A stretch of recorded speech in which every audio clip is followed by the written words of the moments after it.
خوش آمدید۔ آج ہم ایک بڑی دلچسپ کتاب پر بات کریں گے، طاقت کے اصولوں پر۔ جی ہاں، رابرٹ گرین کی مشہور کتاب طاقت کے 48 قوانین یا The 48 Laws of Power۔ بالکل۔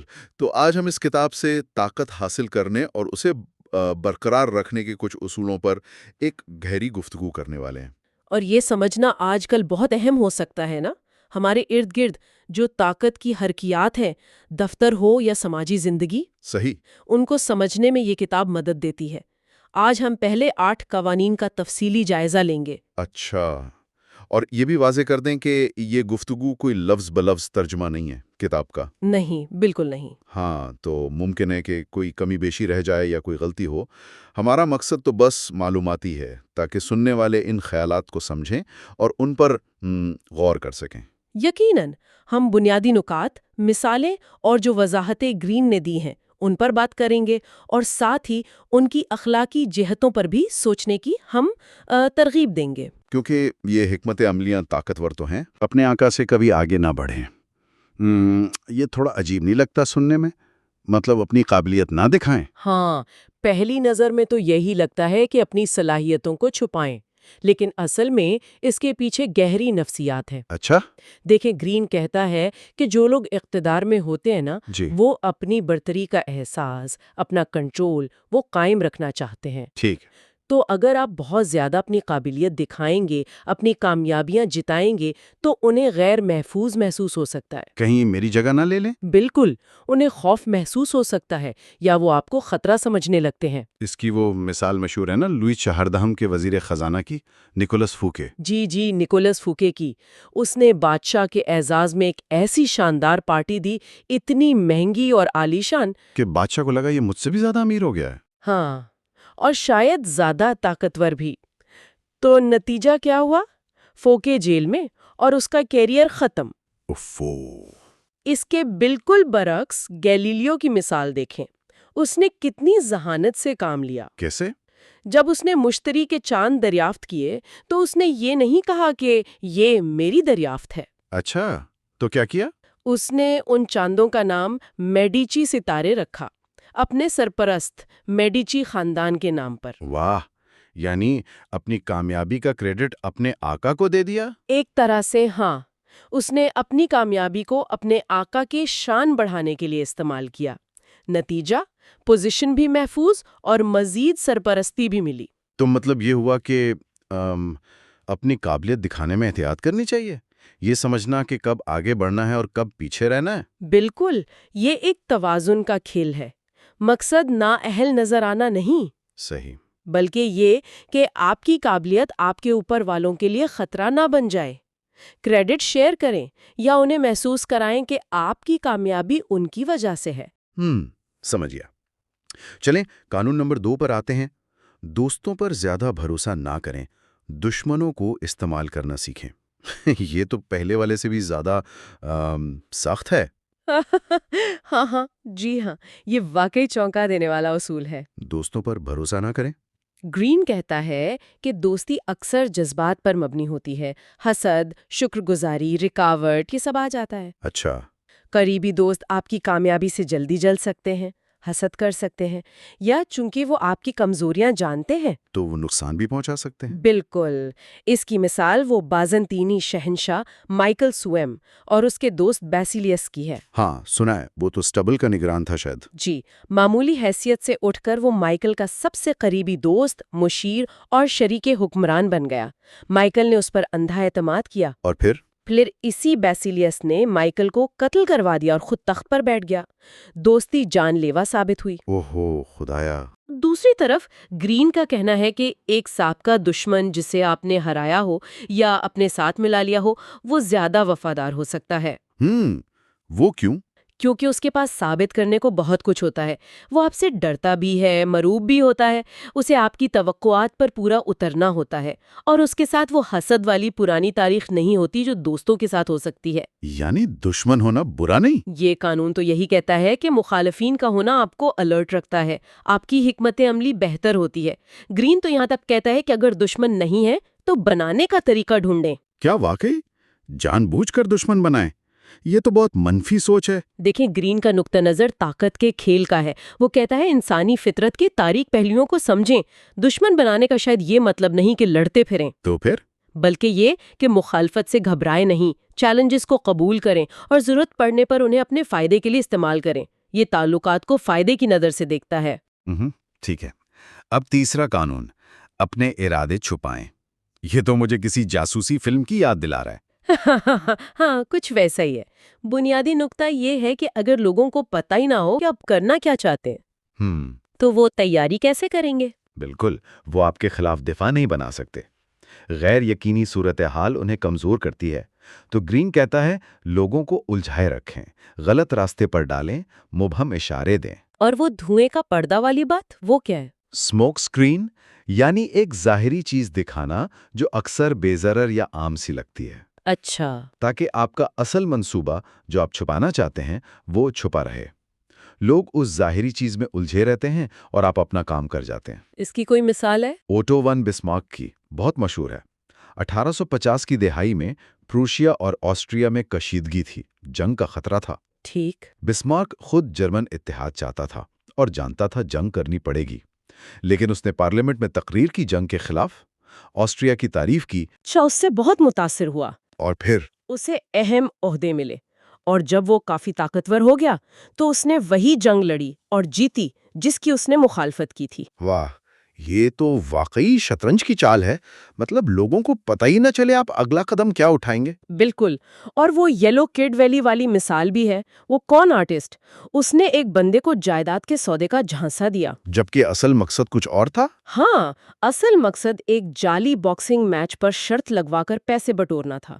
جائیداد کا سودا تو بس دھوئیں کا پردہ تھا۔ تو جب تک لوگوں کو اصل ارادے کا پتہ چلتا ہے، تب تک اکثر بہت دیر ہو چکی ہوتی ہے۔ یہ قانون کہتا ہے کہ غیر متوقع رہیں، معلومات کو کنٹرول کریں۔ ہمیشہ ضرورت سے کم بولیں۔ کیا یہ وہی بات ہے کہ خاموشی سنہری ہے؟ ہاں، ایک طرح سے، لیکن پاور پالیٹکس کے زاویے سے۔ گرین کہتا ہے جب آپ بہت زیادہ بولتے ہیں تو آپ عام لگتے ہیں، کم متاثر کن۔ اور غلطی کا امکان بھی بڑھ جاتا ہے۔ بالکل، کوئی احمقانہ یا نقصان دہ بات منہ سے نکل سکتی ہے۔ کم بولنا آپ کو زیادہ پراسرار بناتا ہے، گہرا، کنٹرول میں، آپ کے الفاظ کا وزن بڑھ جاتا ہے۔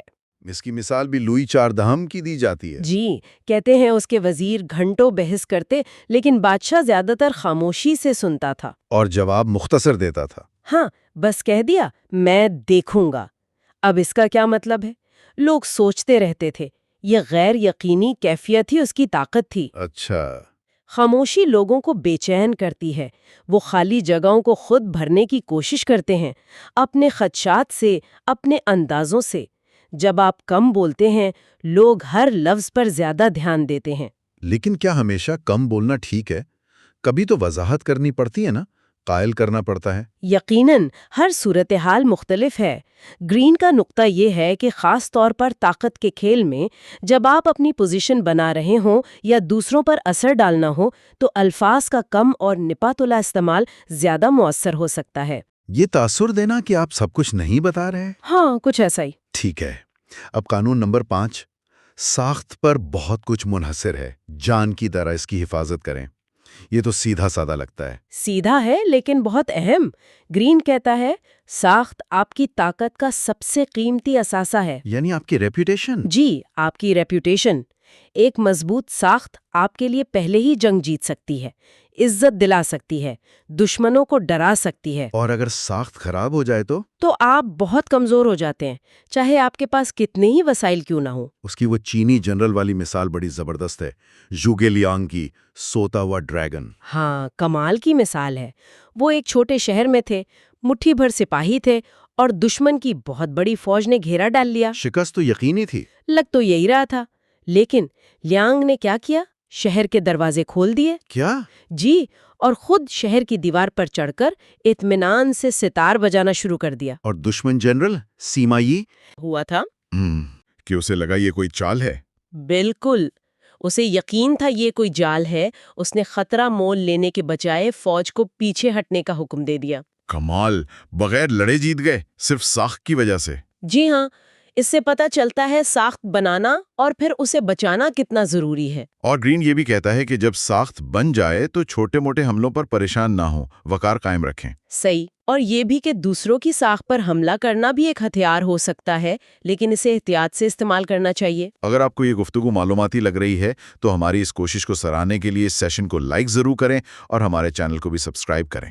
جی، آپ کی حمایت سے ہمیں حوصلہ ملتا ہے۔ چلیں چھٹے قانون پر آتے ہیں، ہر قیمت پر توجہ حاصل کریں۔ کیا مطلب؟ اچھی ہو یا بری، بس توجہ ملے۔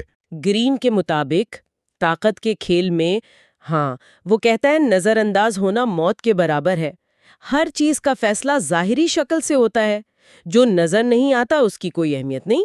تو نمایاں رہیں، بھیڑ میں گم نہ ہو۔ بالکل، توجہ کا مرکز بنے، چاہے کسی بھی قیمت پر۔ اس کی مثال وہ پی ٹی بارنم کی دیتے ہیں، امریکی شومین۔ جی، پی ٹی بارنم، وہ ماسٹر تھا اس کام کا۔ سنسنی خیزی، تنازعات، کبھی کبھی جھوٹ بھی، سب استعمال کیا تاکہ لوگ اس کے بارے میں بات کریں۔ منفی توجہ بھی چلے گی؟ اس کے لیے توجہ نہ ملنے سے منفی توجہ بہتر تھی۔ اچھا، اور دوسرا طریقہ پورا اسراریت کا بتایا جاتا ہے، ماتاہاری۔ جی، ماتاہاری، رقاصہ، مبینہ جاسوسہ، اس نے اپنی زندگی کے گرد ایک پراسرار حالہ بنا رکھا تھا۔ بدلتی ہوئی کہانیاں، مشرقی رقص، لوگ متجسس رہتے تھے کہ یہ ہے کون، آگے کیا کرے گی۔ بالکل، یہ پراسراریت بھی توجہ کھینچتی ہے۔ تو نکتہ یہ ہے کہ چاہے آپ شاندار ہوں، متنازع ہوں یا پراسرار، اہم یہ ہے کہ لوگ آپ کو دیکھیں، آپ پر بات کریں۔ جی، گمنامی سے بچیں۔ گرین کہتا ہے کہ اگر آپ پر حملہ ہو، آپ کی برائی ہو، تو یہ بھی نشانی ہے کہ آپ اہم ہیں۔ نظر انداز ہونے سے یہ بہتر ہے۔ 7واں قانون، یہ سننے میں بہت موقع پرستانہ لگتا ہے، دوسروں سے کام کرائیں لیکن کریڈٹ ہمیشہ خود لیں۔ کیا یہ ٹھیک ہے؟ اخلاقیات کا سوال تو ہے، لیکن گرین یہاں طاقت کی عملی حکمت عملی بتا رہا ہے۔ اچھا، وہ کہتا ہے دنیا میں بہت سے قابل لوگ ہیں جن کی محنت کا پھل دوسرے کھا جاتے ہیں۔ اگر طاقت چاہیے تو دوسروں کی ذہانت، وقت، محنت کو اپنے مقصد کے لیے استعمال کرنا سیکھیں۔ اس سے توانائی بچتی ہے اور آپ زیادہ قابل لگتے ہیں۔ جی ہاں، آپ کو غیر معمولی کارکردگی کا مالک سمجھا جاتا ہے۔ اس کی مثال ٹیسلا اور ایڈیسن والی ہے نا؟ ہاں، بہت مشہور۔ ٹیسلا بلا شبہ جینیس تھا، اے سی کرنٹ اور کتنی ہی ایجادات۔ لیکن ایڈیسن زیادہ مشہور ہوا کیونکہ ایڈیسن بہتر بزنس مین تھا، اپنی تشہیر کرنا جانتا تھا، اور اس نے اکثر دوسروں کے کام سے بشمول ٹیسلا کے کچھ آئیڈیاز کریڈٹ اور پیسہ کمایا۔ تو سبق یہ ہے کہ صرف کام کرنا کافی نہیں۔ نہیں، گرین کے مطابق آپ کو اپنی محنت کا کریڈٹ لینا اور اسے محفوظ رکھنا بھی آنا چاہیے۔ دوسروں کو اپنا کام استعمال نہ کرنے دیں یا اس کا سہرا اپنے سر نہ باندھنے دیں۔ تاریخ کریڈٹ لینے والوں کو یاد رکھتی ہے، گرین تو یہی کہتا ہے۔ لیکن اس طرح تو لوگ دشمن بن جائیں گے، تعلقات خراب ہوں گے۔ گرین مانتا ہے کہ ان قوانین کے استعمال میں خطرات ہیں۔ اگر آپ بہت بھونڈے طریقے سے کریڈٹ چرائیں گے تو ظاہر ہے مسئلہ ہوگا۔ تو پھر اسے بھی اگر استعمال کرنا ہے تو ذہانت سے کریں۔ شاید دوسروں کو بھی تھوڑا بہت کریڈٹ دے دیں، لیکن بڑا حصہ اپنے نام رکھیں۔ ٹھیک ہے۔ 8واں اور آج کا آخری قانون، دوسرے لوگوں کو اپنی طرف آنے پر مجبور کریں، اگر ضروری ہو تو لالچ کا استعمال کریں۔ اس کا کیا مطلب ہوا؟ مطلب یہ ہے کہ کنٹرول اپنے پاس رکھیں۔ جب آپ کسی کے پیچھے جاتے ہیں یا اس کے ایکشن پر ریئیکٹ کرتے ہیں تو پہل آپ کے ہاتھ سے نکل جاتی ہے۔ اچھا، لیکن جب آپ دوسروں کو مجبور کرتے ہیں کہ وہ آپ کے پاس آئیں تو کنٹرول آپ کے پاس ہوتا ہے۔ وہ آپ کے میدان میں آپ کی شرائط پر آتے ہیں۔ یہ کیسے ہو سکتا ہے؟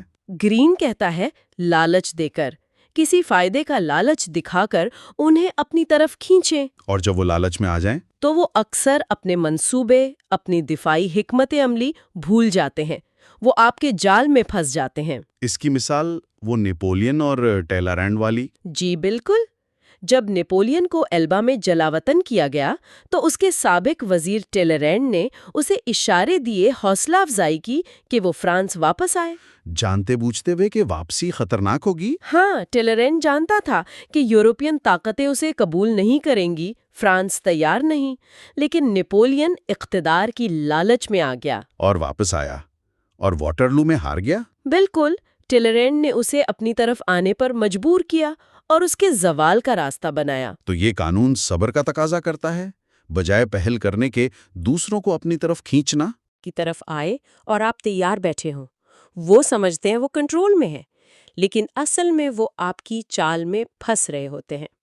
تو یہ تھے رابرٹ گرین کی کتاب کے پہلے 8 قانون۔ ہم نے دیکھا کہ کیسے یہ اصول جو کبھی عجیب لگتے ہیں، کبھی سخت، جیسے آقا سے آگے نہ بڑھنا، دوستوں پر بھروسہ نہ کرنا، ارادے چھپانا، کم بولنا، ساکھ بچانا، توجہ حاصل کرنا، دوسروں سے کام لینا اور انہیں اپنی طرف کھینچنا، یہ سب طاقت کے کھیل میں اہم حکمت عملی ہو سکتی ہیں۔ بالکل، یہ قوانین ہمیں انسانی نفسیات، سماجی حرکیات اور طاقت کے استعمال کے بارے میں بہت کچھ سکھاتے ہیں، ان پر غور کرنا ضروری ہے کہ آج کی دنیا میں یہ کیسے لاگو ہوتے ہیں۔ اور ان کا سامنا کیسے کریں، یا اگر کوئی چاہے تو انہیں استعمال کیسے کریں۔ ان کو سمجھنا آپ کو طاقت کے کھیل کو سمجھنے میں بھی مدد دیتا ہے، اور شاید ان لوگوں سے بچنے میں بھی جو انہیں آپ پر استعمال کر رہے ہوں۔ اگر آپ کو یہ گفتگو پسند آئی تو ایک بار پھر یاد دہانی، اس سیشن کو لائک کریں اور ہمارے چینل کو سبسکرائب ضرور کریں۔ آپ کی حمایت ہمارے لیے بہت اہم ہے۔ اور جاتے جاتے ایک سوچ، یہ جو صدیوں پرانی حکمت عملی ہیں، یہ تاریخی مثالیں آج کے دور میں کیسے نظر آتی ہیں؟ کارپوریٹ دنیا میں، سیاست میں، ہمارے روزمرہ کے تعلقات میں؟ کیا یہ نئی شکلوں میں موجود ہیں، زیادہ چھپی ہوئی؟ شاید۔ اس پر غور کرنا یقیناً دلچسپی سے خالی نہیں۔ بالکل۔ تو ہماری آج کی گفتگو یہیں ختم ہوتی ہے۔ امید ہے آپ کو یہ تجزیہ پسند آیا ہوگا۔ ہم اگلے سیشن میں مزید قوانین پر بات کریں گے۔ انشاءاللہ۔ تب تک کے لیے خدا حافظ۔